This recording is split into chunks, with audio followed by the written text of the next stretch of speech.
Hujambo na karibu tena mtazamaji wa The World News, na karibu katika kipindi hiki cha ulimwengu wa siasa uweze kufahamu nini ambacho kinajiri ulimwenguni. Na wakati huu tunamtazama Waziri Mkuu wa Israel Bwana Benjamin Netanyahu, ambaye wakati huu anatengeneza jeshi lake, huku akisema wanataka kutumia dola bilioni 110 katika tasnia huru ya silaha. Waziri Mkuu huyo wa Israel amesema.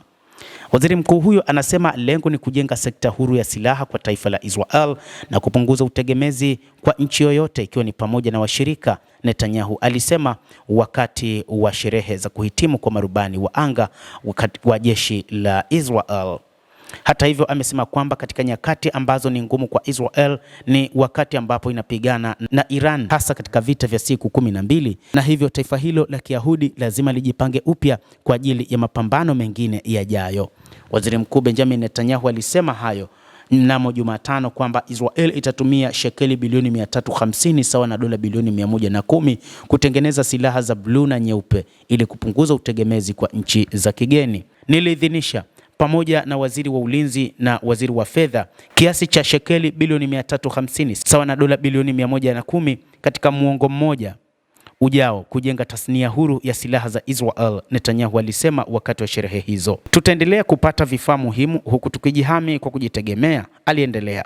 Sijui kama nchi inaweza kuwa huru kabisa, lakini tutajitahidi kuhakikisha silaha zetu zinazalishwa kadri tunavyoweza hapa nchini kwetu, na hiyo itajumuisha baadhi ya majukwaa ya angani, anasema waziri mkuu huyo wa Israel Bwana Benjamin Netanyahu.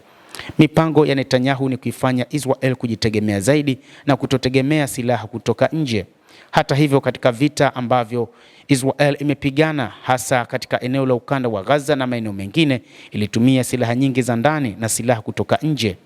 Wakati Israel inategemea Marekani kwa ndege zake za kivita, mafuta na helikopta, kuna makampuni kadhaa ya ndani ambayo yanajenga majukwaa ya anga yasiyokuwa ya rubani, ikiwa ni pamoja na Elbit System na Israel Aerospace Industries IAI. Lengo letu ni kujenga tasnia huru ya silaha kwa taifa la Israel na kupunguza utegemezi kwa upande wowote, ikiwa ni pamoja na washirika.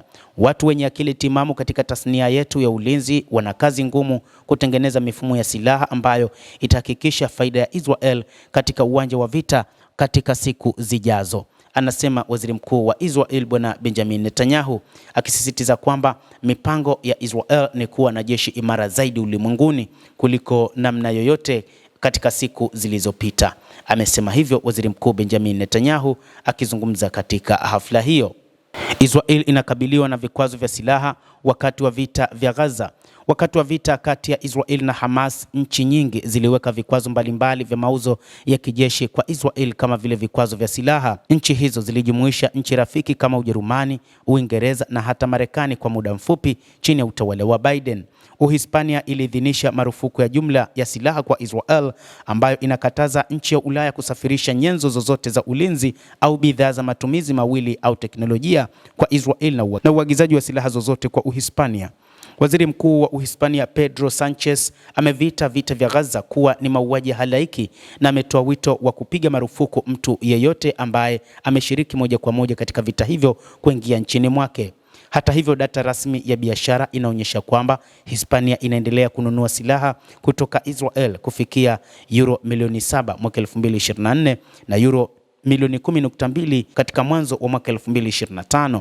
Katika mwaka uliopita Hispania iliagiza euro 6.8 milioni ya mabomu, grenade, torpedoes, migodi, makombora na silaha zinazofanana. Silaha nyingine za kivita na risasi zenye thamani ya euro milioni 3.4 pia ziliagizwa kutoka nje. Australia pia imekuwa ikikosoa vikali vita vya Israel katika eneo hilo la ukanda wa Gaza, ikisema kwamba haya ni mauaji ya kimbari. Waziri Mkuu Anthony Albanese amesisitiza kwamba nchi hiyo haiuzi silaha kwa Israel. Hata hivyo, waziri wa viwanda wa ulinzi wa Australia Pat Conroy alitetea matumizi ya nchi hiyo ya mifumo ya kijeshi ya Israel, akisema kwamba utawala hauombi msamaha kwa kupata zana bora zaidi kwa ajili ya jeshi la ulinzi la Australia. Kwa awali Netanyahu alitangaza kuwa Israel lazima iwe super Sparta. Mnamo Septemba, Netanyahu alitangaza kwamba Israel inapaswa kuwa na uchumi unaojitegemea na sifa za utariki kwa sababu ya kutengwa na ulimwengu, jambo ambalo nchi ilikuwa inakabiliwa na kuwa karne ya 21 lazima iwe nchi kubwa yenye ulinzi mpana. Endelea kutufuatilia mtazamaji, lakini usisahau kulike, kucomment na kusubscribe channel yetu hii. Jina langu ni Adam Hussein. Endelea kuwa nasi wakati wote, endelea kutufuatilia uyajue mengi yanayojiri katika ulimwengu.